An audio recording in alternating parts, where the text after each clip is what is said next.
Bison Media Zone on WDAY Extra. And welcome, everybody, to the penultimate edition of the Bison Media Zone. Fancy word for next to last. I tried to break that out for you for the writer. Wait a second. You told me last night that this was the last one. Well, Politics coming by next week, so. But that's in studio. This is the last time we're using the big set. I joined. Are you going to storm off? I joined you. Is he going to have the studio audience like we have out here? No. Hey, guys. We could take everything away here, too. Good. Okay. Great to see Mike with us here as we put a bow on the Bison basketball season, which ended, I don't know if prematurely is the right word for either school. Probably say for both teams, a one and done. A little nerd stat on this was the first time since 2010 on the men's side that North Dakota State or South Dakota State did not make the semifinal round. Yeah, that's odd. Right? Because those, other than Oral Roberts there for a couple of years, when they had those really good teams, North Dakota State and South Dakota State have owned this tournament. And South Dakota State, much to my chagrin and probably to Dave Richmond's as well, they seem to be seen as the team that owns the Summit League, and it's for a while there, North Dakota State actually had more trips to the tournament. Correct. And, oh, by the way, and wins. Has won 2 games of the tournament, which South Dakota State has won 0 games. But be that as it may.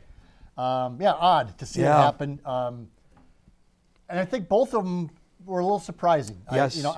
And in the men's side, not so much for North Dakota State because with all those injuries, you're playing with half a team. Yes. So the fact that they were even in that game against South Dakota is a testament to the kids who were on the floor. They played their rear ends off in that game, trying to win it. And then Dave Richmond, too, kind of shuffling the pieces around, trying to get the most of what he could out of the kids who were available. The last time, by the way, that was the year it was Oakland and Oral Roberts were playing. That tells you how old that is. Wow, right? And Greg Campy is still coaching. Dynamite teams way back when. Campy was like the Cinderella story last year. Yes, he was, because they won again. They beat Kentucky and all that good stuff. He finally got Oakland to the tournament, and he was like a superstar last year, finally. So with the season ending, it means portal season is already underway, and no surprise, we talked about it on Hot Mic yesterday. Jakari White is in the portal. Of course, he missed the last game as he broke his wrist, which was a crazy play that happened early, and he still played phenomenal against South Dakota in the regular season finale. It ends a career for Jakari that was such an interesting ride for him as a transferred in from a JUCO in Florida. He played 3 years. I thought he had some unbelievable games the last 2 years. Some flashes, Mike. And then obviously the game against Butler, he was amazing in that one. Yeah, and Jakari White, I knew some of Jakari's background early on in his career. Jeff wrote about it recently about that Jakari spent some time living out of a car in parking lots and whatnot in Florida when he was a young guy. In high school, actually. And so there's always a kind of a soft spot that I had for Jakari. I liked his game. I liked the way he played. Good defensively. He was a two-way player. Yes. He was a two-way player, which if you watch the Summit League tournament, there were some teams that didn't have two-way players. And it wasn't only one of them. It was there were multiple. A couple of them that the players didn't really have a lot of interest in playing defense. I always thought Jakari played hard on both ends of the court. Had ups and downs like all college players do, but I really liked. I'm sad to see him go. I enjoyed watching him play. I enjoyed chatting with him every once in a while, not too often. But he was. I like that kid. And I wish him well. Yeah. And I hope that whether it's in the Big Ten or the Big East, SEC, Big 12. Yep, absolutely. I hope that he goes somewhere, makes a lot of money, and has a successful senior season. Play professional basketball as well, right? You think so? I don't know about overseas? that. That'd be something you'd have to ask Dave or some of the NBA guys or overseas guys. But he certainly would seem to be an overseas type. Yes, that's what I'm thinking. Right? The way he plays, he can score and get up and down. He's bouncy too. Man. Yes, he gets up off the floor. He had a couple dunks this past year. Like, okay, I didn't know he could get up that high.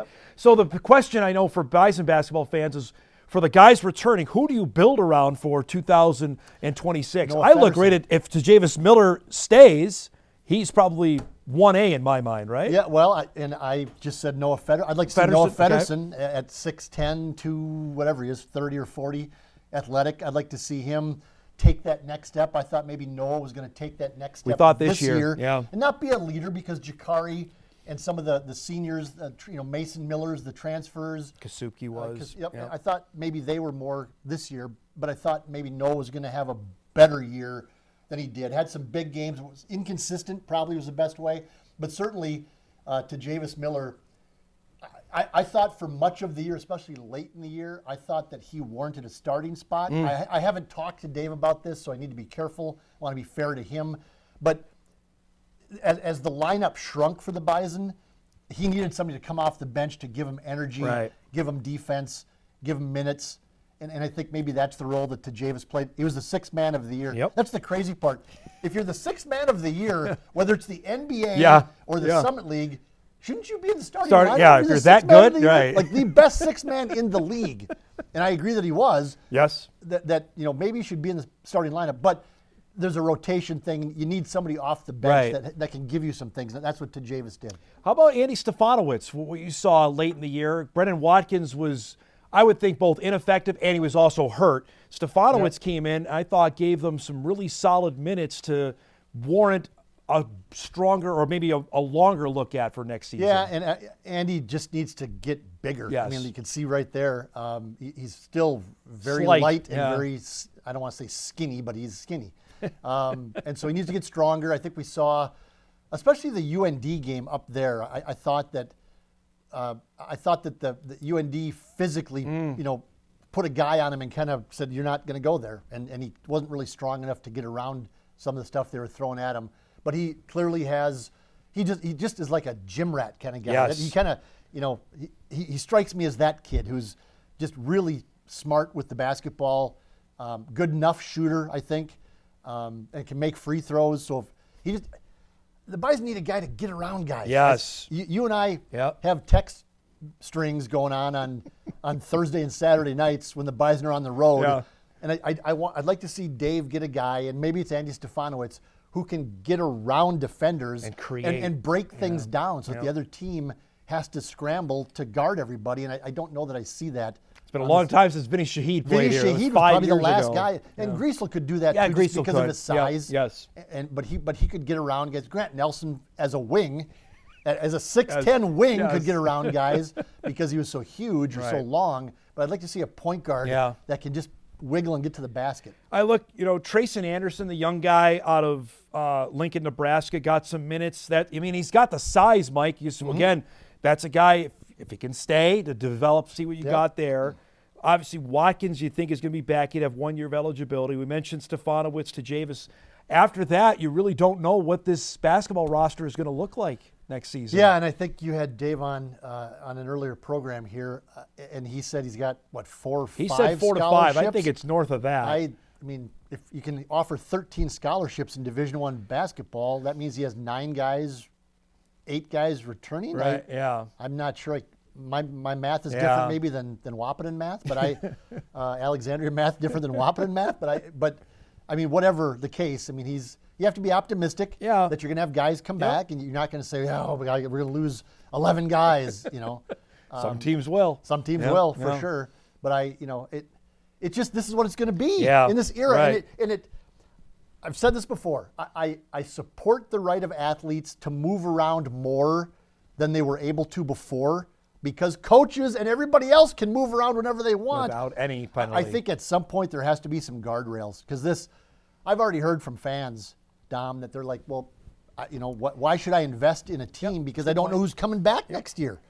Jackson Money was fun to have, but it was 1 year. It's a 1 year deal. It's like, okay, I mean, and if it would have been reversed where he would have started here, would he have been around for more than 2 or 3 years? Probably not. So that's the frustrating part for fans. Coaches obviously are super frustrated, but fans are too. They're like, well, I mean, I don't know. You can't get attached to anybody. Right. I don't know what the team is going to look like next year at all. Yep.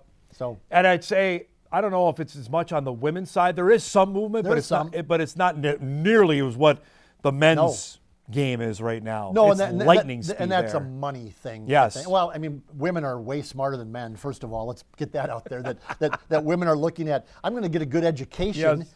I like it here. I like the team I'm on. Yep. Why would I go anywhere else? Right. Whereas men are going, I'm going to the association. And it's like, well, no, you're not. No, you're not. No, you're not. But they're chasing dollars. Yep. And in some cases, we've already talked about Jakari White. Yeah. He's going after money. Yep. And good for him. Yep. And there are other cases that we know of in the Red River Valley where players are, they've been someplace for 3 years and they're going for money because maybe they come from a very modest background, and that's have a chance fine. to make it. That's fine after 3 years. But when we're seeing guys just hop from place to, it's no fun for You're the going to see fans. guys play 4 years in 4 separate teams. I mean, that's at some happening, point you right? are. At some point it's just you going are. to And happen. coaches have to go after them because they're a better player than what they have in their team and right they now. have to win. Yes. The coaches have to win. Yes, you have to win games. It's the bottom line. And that's what's lost in all of the kind of the really rough end of the season for the Bison men. They had a good year. Yes, they won 21 games. Dave Richmond had a couple of back-to-back losing years, and he had a good year. They won 21 games. And I know some of those wins came against NAIAs and whatever else, but they were 10-6 in the league, and they won 21 games. They beat Santa Clara. They beat Butler. They beat South Dakota State in Brookings. In Brookings, yes. I mean, that's a good year. That's a banner year, honestly. Yes, that's a it is. really good And season. so it was just unfortunate that things happened. How it ended. Everything just piled on at once with the injuries. The Bison women came crashing to a halt as well with a performance that was not good. It just flat was not. They lost to Kansas City in the opening round, a team they beat by 26 the week prior, Mike. They did lose in Kansas City. And they lost. Right, and they quarter. could not. They didn't score a basket against Kansas City, and that was emblematic of this team where they would play quarters where they looked horrendous, and then other times where they looked sterling. They looked really, really good, and it was just a really disappointing because this was a team. Nobody was beating South Dakota State, but I thought they could make the championship game, and that didn't even come close to happening. Remember, we talked about 3 minutes ago about the Bison men. I think needing an athletic point guard. Yeah. There you go. Yep. Yeah. I mean, I think that Jory Collins' teams over the years, last year that was a little bit different because they had Heaven Hamling. What a fun player she was, by the way. I missed her this year. And Elle Evans, who was just a talented long player, tall player. But for the most part, Jory's teams have not been really athletic at all. A couple of years ago, they weren't. When they lost to, I think it was Kansas City a couple of years ago. It was like, what was that? And part of the issue is that Kansas City was so much more athletic. And the Bison women went down to Oral Roberts late this year and just get ran out of the building in part because they're just not very athletic. They're tall, they're long, they're skilled, they're well coached, they play defense. They just don't have those players to handle the ball, break a press, get across half court, and then, again, get to the basket and break things down. They won 19 games. Again, 3 years ago, we'd be clamoring for the Bison to win, women to win 19. But you know what, though? Expectations have changed. Yes, and that's we have to keep. It's great that Jory Collins and Matt Larson, who made the hire, have gotten the Bison women to a point now where changed those expectations, where they're not 5-19 anymore. I mean, those were just a disastrous 17 years or whatever. Bison women's basketball just left people's consciousness. It became irrelevant. But now it's time, especially after the game down in Sioux Falls, where it's, okay, what's the next step here? Because you're North Dakota State. And I know that this is not the football program, but you're North Dakota State. You need to win basketball games at North Dakota State because you have the facilities, you have the location with the city of Fargo and Moorhead, you have the resources, have the funding. You have the practice facility, you have all of those things. You need to take that next step and at least get closer to South Dakota State.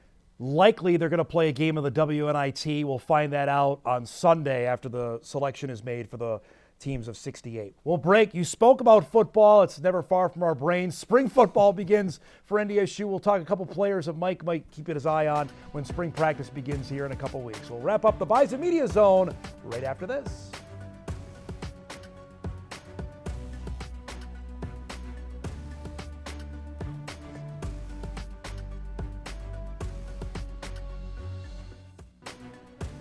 Back here on the Bison Media Zone, you're looking at, I think, QB1 for North Dakota State. That is one Cole Payton, as the Bison will get spring football underway in just under 2 weeks. Why do you keep couching it, by the way? I'm not couching it. Just saying it has been decided. Has it been decided? I think it has. I think the football coaches can say whatever they want. Yeah. I think that Cole Payton is QB1, as you like to say. I mean, so give us your thoughts. I mean, we've seen Cole in flashes, but this is honestly the first time he's going to get the chance to be the guy, and the expectations to go with. Bison have seen Cam Miller for 4 years. The Missouri Valley has seen Cam Miller for 4 years now. You got the big lefty. Yeah, this is odd, isn't it? Yes, Because it is. Cam Miller was one of the most underappreciated, if not unappreciated, players in the Valley, in FCS, and even in Fargo at North Dakota No State doubt. up until about halfway through this last season, which never made any sense. I thought you were going to say halfway through the Montana State game. No, but well, maybe, yeah. Right? This guy's really good. But it's going to be different this year. No First doubt. time there's going to be a starting quarterback in 3 seasons. Cam was starter in 22, 23, 24, unquestioned. And we think that Cole Payton is really good, and the coaches say Cole Payton is really good. Yeah. I know he's really big. No doubt about I know that he's like, when I stand next to Cole Payton, I go, whoa, my goodness gracious, I would not 6'3", want to 230. tackle him at all if I was a 5'11 safety in the Missouri Valley Football Conference, or a cornerback rather. But, we just haven't seen it. No. And so we don't know. We just don't. And media people in other markets can say that their quarterback he's coming back, it's awesome. We don't know that Chase Mason is going to be a great quarterback at South Dakota State, the same way that we don't know that Cole Payton is going to be a great quarterback at North Dakota State. We think he is. We know that he can run, but how much are you going to run him if he's your starting quarterback? The only one who can honestly say that, Mike, is South Dakota. Yeah, they know Aiden Bauman. We know that Aiden Bauman is a really, really, really good quarterback, Yeah. and the leader of the pack and the first team all-conference quarterbacks going into the 2025 Think about season. this, though. This league is going to have its 2 best quarterbacks potentially both be lefties. That's unheard of as well, with Bauman and Payton potentially. That's just a rarity. And that goes to the offensive line, because that's for me, that's the storyline of spring ball, of who's taking over the tackle spots for NDSU You are up going to front. get under Tim Paulsek's skin so badly again, because this is what we did last spring, was who's going to play offensive line? I think it was a completely legitimate question. I thought so too. And it is again this year. And it You is lost you almost lost it every first-round year. draft pick. Like in 2019, it probably wasn't a legitimate question. In 2021, it was not a legitimate question. Last year, yeah. I mean, it was. This year, Gray Zabel, the Athletic or one of these mock draft guys, had Zabel again today at 22nd today, going to the Chargers. Higher, yes. I mean, so he keeps going up. Yep. And so, I mean, we knew he was good. Evidently, the NFL thinks he's pretty good. The NFL thinks he is too. And so, I mean, you're losing a potential first-round draft choice at left tackle. So, and Mason Miller is going to get a chance too in the NFL. Yes, and so it's fair for us to ask who's going to play tackle at North Dakota State. I think we got a glimpse of Bo Johnson. That's a guy that's out there. They like him. Josh Maggins, a guy who went from the defensive to the offensive line. We saw Jack Lewinsky on the inside because they've got to replace another guy there. I'll be intrigued to see what this looks like when we get spring ball started here in a couple of weeks. The center's really good. We know that. Fraley's good. We was good. We never noticed the center. No. Never noticed a bad snap. I can't recall off the top of my head. Never noticed things collapsing. I mean, he was good. And so that's a pretty good place to start as well. They also have Bryce Lance back. So that's a pretty good place to But can the go quarterback get him the ball? And can the offensive line protect him well enough? You started it. I did start it. We'll see. That's what we're going to bug him about for the next month. He's going to love every minute of it. He's going to love every minute of that. That's exactly right. He'll be by with us next week to give us the lowdown on Bison football for 2025. Great stuff as always, man. Thanks so much for popping by on Wednesdays this year, to Jeff Kolpak and Sam Getzinger as well. That's the Bison Media Zone. We do it each and every Wednesday at 10:30 on WDAY Extra. Thanks so much for watching, everybody. See you next week.